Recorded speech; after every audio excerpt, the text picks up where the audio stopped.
नमस्कार दोस्तों, सुपरफास्ट ताजा समाचार में आप सौ मित्रों स्वागत है।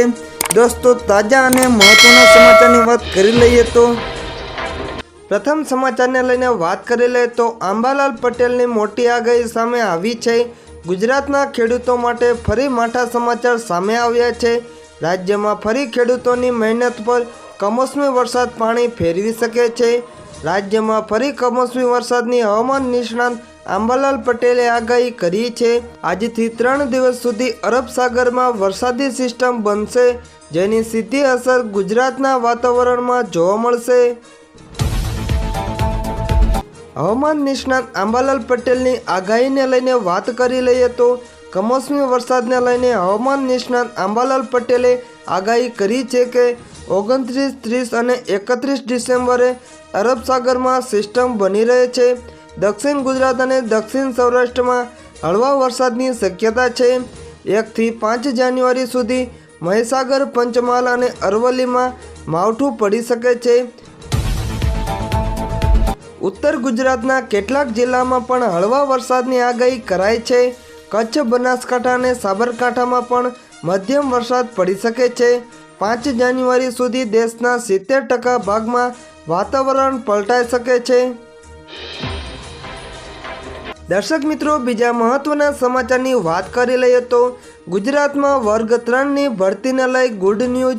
नवयुवानो तैयारी शुरू करी दो, भराशे 5000 जग्याओ। समाचार ने जाणी लईए तो नवा वर्षनी शुभ शुरुआत पहला ज गुजरात में भरती ने लईने मोटा समाचार सामे आवी रह्या छे।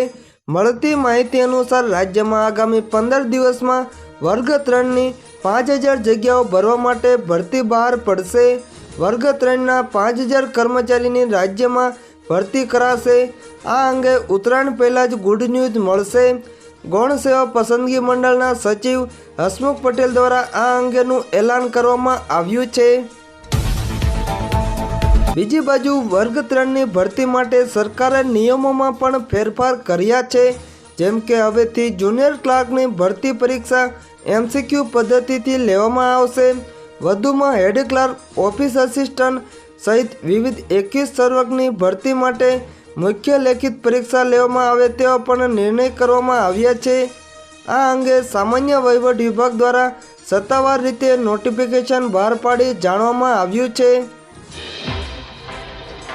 દર્શક મિત્રો, ત્રીજા મહત્વના સમાચારની વાત કરી લે તો ગુજરાતમાં વધુ એક પરીક્ષાને લઈને મોટી અપડેટ સામે આવી છે। તારીખ જાહેર કરવામાં આવી છે। 4 લાખ ઉમેદવારો ભાગ લેશે। સમાચાર ने जाणी लईए तो गुजरात में ताजेतरमां ज वर्ग 3 ની ભરતીને લઈને મોટા સમાચાર સામે આવ્યા હતા, ત્યારે રાજ્યમાં વધુ એક પરીક્ષાને લઈને મહત્વના સમાચાર સામે આવ્યા છે, જેની ગૌણ સેવા પસંદગી મંડળ દ્વારા પરીક્ષા લેવામાં આવશે। આગામી 8 ફેબ્રુઆરીથી ગૌણ સેવા પસંદગી મંડળ ફોરેસ્ટ બીટ ગાર્ડની પરીક્ષા લેશે। रोजना 50,000 जेटला उम्मीदवारों फॉरेस्ट बीट गार्डनी परीक्षा आपसे। परीक्षा कॉम्प्यूटर आधारित होवाना कारणे परीक्षा 7 दिवस सुधी चालशे। कुल 4.18 लाख उम्मीदवारों फॉरेस्ट बीट गार्डनी परीक्षा में भाग लेशे। राज्यना 11 जिल्लाना सेंटरों पर परीक्षा लेवानुं आयोजन छे। दर्शक मित्रों, चौथा महत्वना समाचारनी वात करी ले तो नवा वर्षनी मोटी भेट सुकन्या सहित आ योजनाना वध्या छे व्याजदर। बीजी भेटनो पण खुलासो। समाचार ने जाणी लईए तो जो तमे नानी बचत योजना में रोकाणकार हो तो तमने फायदो थवानो छे। नवा वर्षनी भेट आपता केंद्र सरकारे जान्युआरी थी मार्च सुधी 2024 माटे 2 नानी बचत योजना पर व्याजदरों में वधारो कर्यो छे। नानी बचत योजनाना व्याजदर में 10 થી 20 BPS जेटलो करायो छे। कई बे योजनाना व्याजमां वधारो कर्यो छे जाणी लईए तो जे नानी बचत योजनाना व्याजदर में वधारो करवामां આવ્યો છે તેમાં સુકન્યા સમૃદ્ધિ અને 3 વર્ષની પોસ્ટ ઓફિસ FD નો સમાવેશ થાય છે। સુકન્યાના વ્યાજદરમાં 20 BPS નો વધારો થયો છે।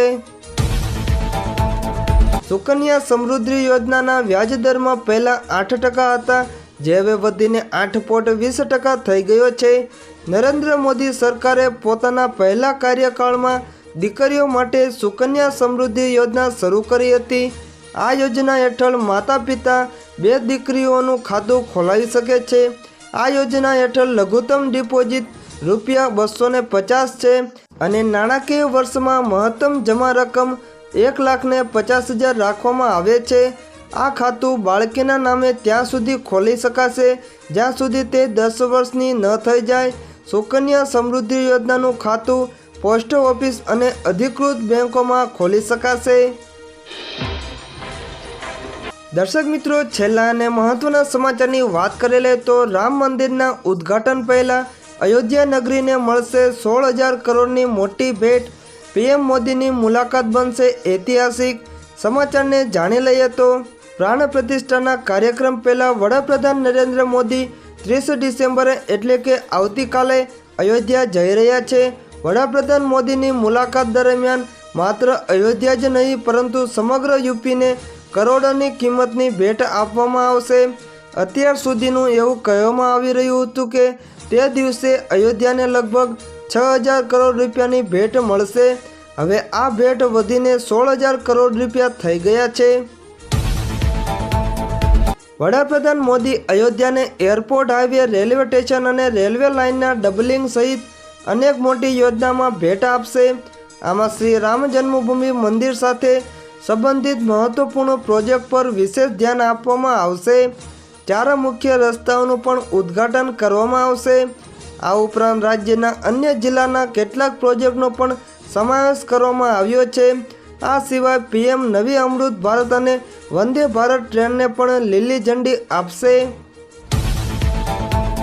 મુખ્યમંત્રી યોગી આદિત્યનાથે કહ્યું કે શનિવારે વડાપ્રધાન નરેન્દ્ર મોદીનું આગમન અયોધ્યામાં વિકાસના નવા યુગની શરૂઆત સાબિત થશે। આ અવસર પર દેશને નવું આંતરરાષ્ટ્રીય એરપોર્ટ મળવાની સાથે અયોધ્યાને 16,000 કરોડ રૂપિયાનો પ્રોજેક્ટની ભેટ મળશે। અયોધ્યા એરપોર્ટનું ઉદ્ઘાટન કર્યા બાદ પીએમ મોદી જનસભાને સંબોધશે। તે જાહેર સભામાં 15,700 કરોડ રૂપિયાની વધુ વિકાસ યોજનાનું ઉદ્ઘાટન અને શિલાન્યાસ કરશે। વડાપ્રધાન મોદી શનિવારે સવારે અયોધ્યામાં 6 વંદે ભારત અને 2 અમૃત ભારત એક્સપ્રેસ ટ્રેનોને લીલી ઝંડી બતાવશે। તેમાંથી અયોધ્યા આનંદ વિહાર વંદે ભારત અને દિલ્હી દરભંગા અમૃત ભારત ટ્રેનોને અયોધ્યા ધામ રેલવે સ્ટેશન અને અન્ય વર્ચ્યુઅલ માધ્યમથી ફ્લેગ ઓફ કરવામાં આવશે।